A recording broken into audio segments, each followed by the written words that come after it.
These are the 4.3 notes for trig. Today we're going to talk about different quadrants.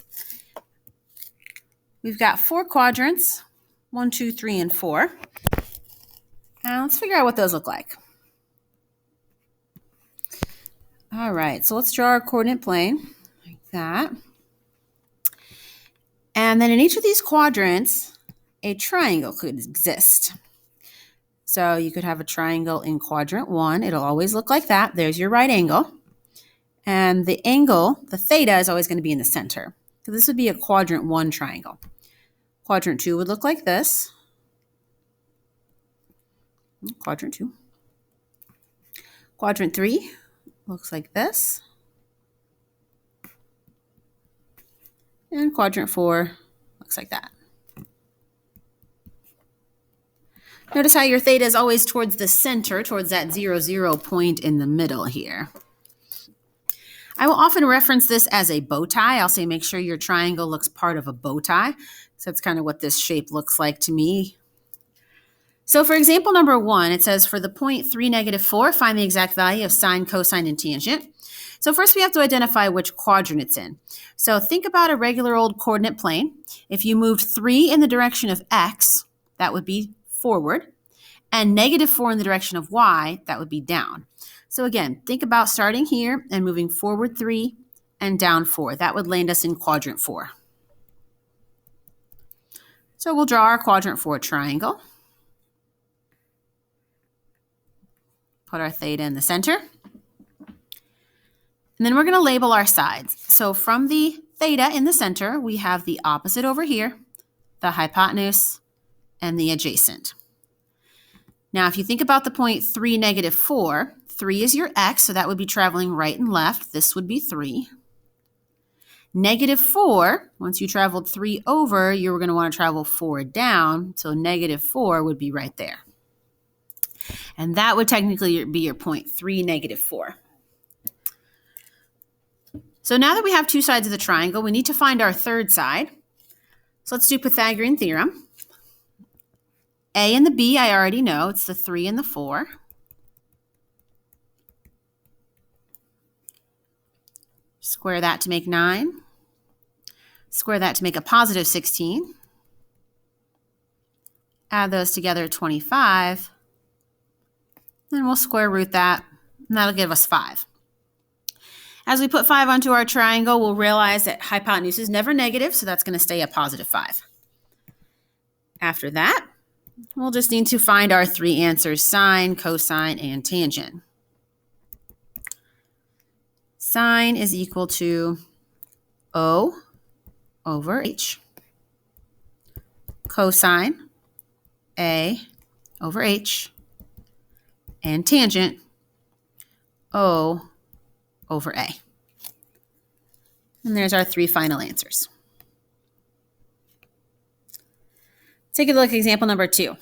This one sets it up a little bit differently. It says if theta is an angle in standard position and its terminal side passes through the point -9, -5. All of that is just saying where is the point -9, -5. So if we plotted this, where would this point end up? -9 would be to the left, and 5 negative would be down. So this is a quadrant 3 triangle. So again, if you went 5 backwards, 1, 2, 3, 4, 5, and 9 down, you'd have the point right there. So we're going to draw the triangle, looks like that.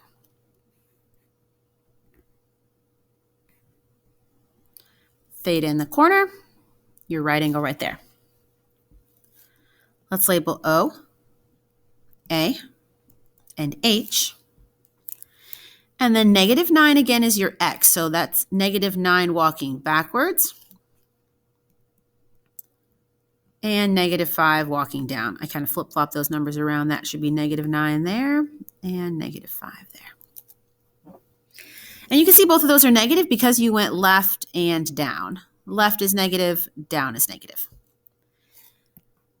We'll need to do Pythagorean theorem to find our missing side.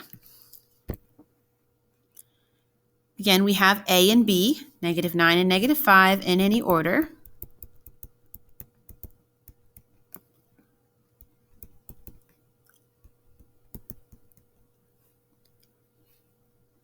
Add those together. Square root. And 106 isn't a perfect square, nor can it be simplified, so we're just going to leave it as the square root of 106. It's not a negative because hypotenuse can never be negative. Now we just got to answer our question that it's asking. Let's see, find the exact value of cosecant. Cosecant is h over o. So we'll take the h number, square root 106, and divide it by the o, -5. Final answer. All right, for the next set, they're actually going to give us the quadrant instead of giving us the point. These are a little easier to figure out because they're just so straightforward. So if sine of theta is 12 over 13 and theta is in quadrant 2. So I'm just going to start by drawing my triangle in quadrant 2.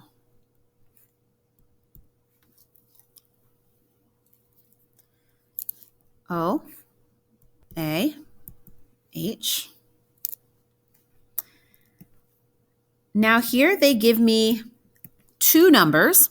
They give me sine, and I know sine is O over H. So that tells me that 12 is the O and 13 is the H. We'll need to do Pythagorean theorem to find the missing side. This time I don't know one of the legs of the triangle, so one of the either A or B has to be missing. And I do know my hypotenuse 13, and that needs to go in the C position.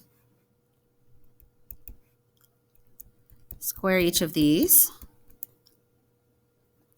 Subtract 144 from both sides. And always square root that at the end. So here we get a 5. As I put 5 on the triangle, I want to notice something. Notice how this triangle was created by going left and up. So this left position needs to be a negative. So let's write a little note. Watch out for, and I call these invisible negatives. So right there, there's an invisible negative. It didn't show up when you did Pythagorean theorem. It's only there because you went left. So anytime you go left or down on the O or the A, it's going to be a negative. Once we got that invisible negative taken care of, then we'll finish off by answering the question. Tangent O over A.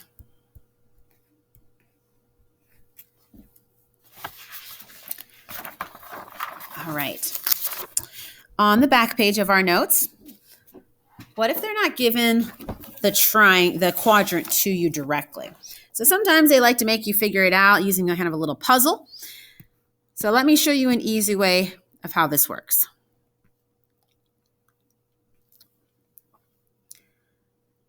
In quadrant 1, everything is positive.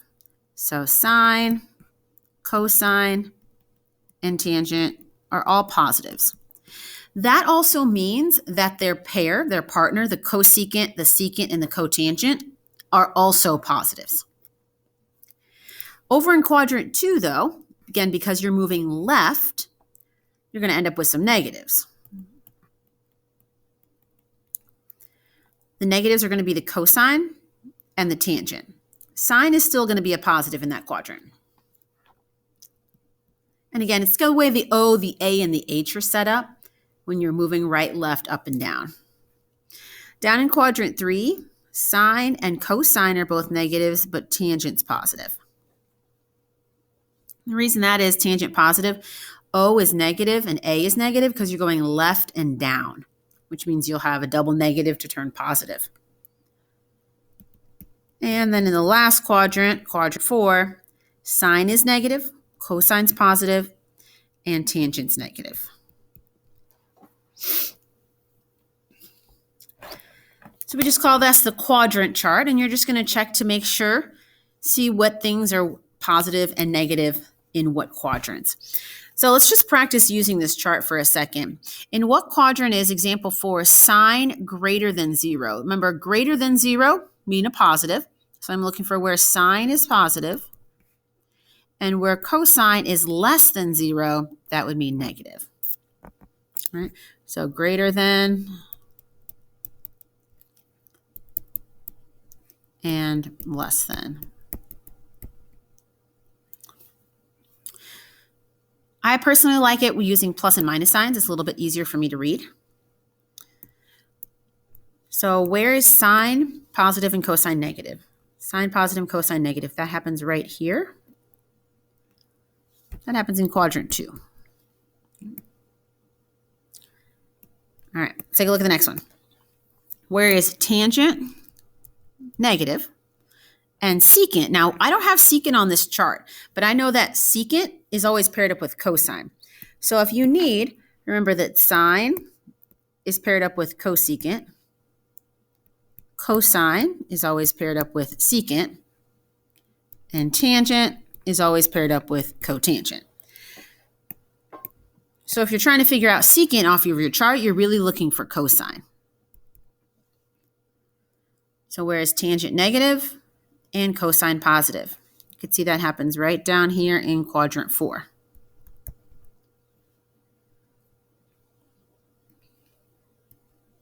All right, let's take a look at the rest of them. Cosecant, again, that's sine. And cotangent, I'm thinking about tangent. Where are both of those positive? Quadrant 1. See it right there and right there.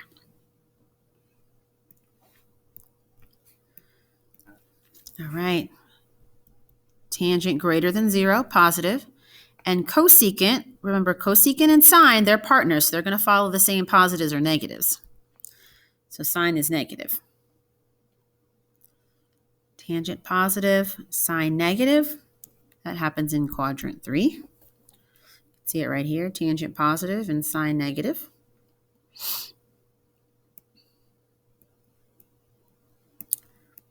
All right, and the last one, sine less than 0, negative, and secant, which again, secant is paired up with cosine, is positive. That'll happen in quadrant 4. All right, now one last example of how to use that chart in an actual problem. Example number 9, if cosecant is negative square root 89 over 8, and tangent is greater than 0. So let's figure out the quadrant first. Cosecant is essentially following the same positives and negatives as sine. So notice this negative right there. That's telling me that sine is negative, or cosecant is negative. And here, tangent is greater than 0, tangent's positive. So let's find that quadrant. So sine is negative, tangent is positive. You can see that happens right here in quadrant 3. So that's how we know that this is a quadrant 3 triangle. And then we'll draw that triangle in quadrant 3.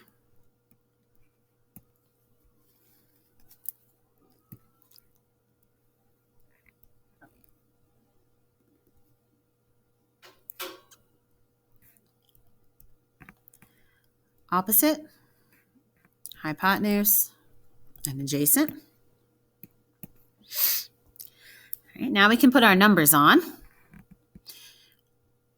Cosecant is h over o. I've got that negative out in front. I need to decide where it goes. Remember, hypotenuse is never negative. Hypotenuse, never negative. All right, we talked about that earlier.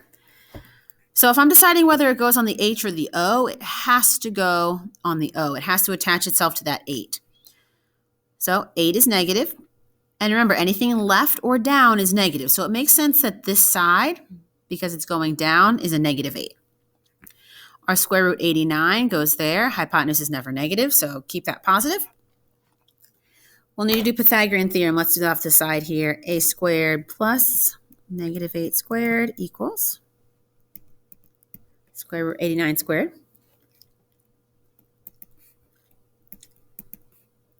Square root and a square always cancel out, leaving just 89.